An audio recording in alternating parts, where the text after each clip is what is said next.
For it was the first day of Rosh Hashanah, New Year's Day, day of remembrance, of ancient sacrifices and averted calamities.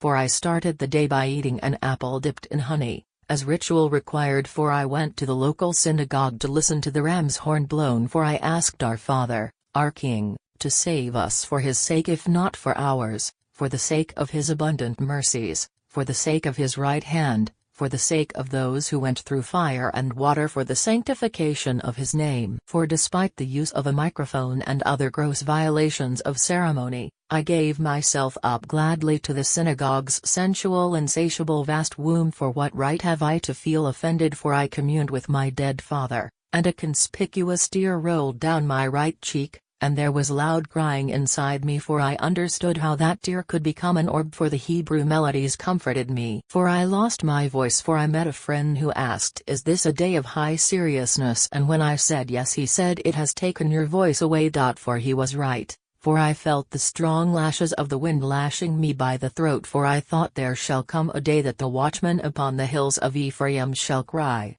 "Arise and let us go up to Zion unto the Lord our God." For the virgin shall rejoice in the dance, and the young and old in each other's arms, and their soul shall be as a watered garden, and neither shall they learn war any more. For God shall lower the price of bread and corn and wine and oil, he shall let our cry come up to him. For it is customary on the first day of Rosh Hashanah to cast a stone into the depths of the sea, to weep and pray to weep no more, for the stone represents all the sins of the people. For I asked you and Molly to accompany me to Cascadilla Creek, there being no ocean nearby. For we talked about the Psalms of David along the way, and the story of Hannah, mother of Samuel, who sought the most robust bard to remedy her barrenness. For Isaac said, "I see the fire and the wood, but where is the lamb for the offering?"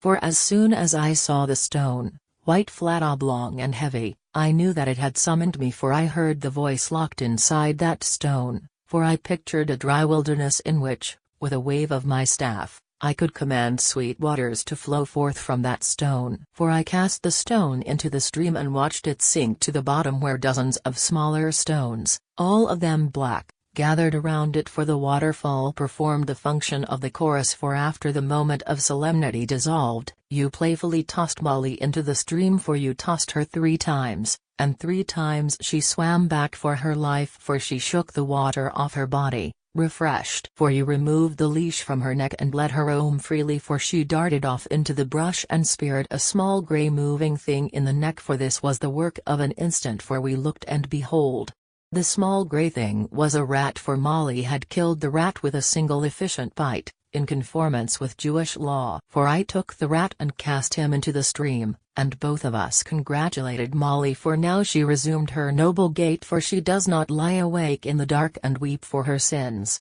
and whine about her condition, and discuss her duty to God. For I'd as lief pray with your dog Molly as with any man, for she knows that God is her Savior,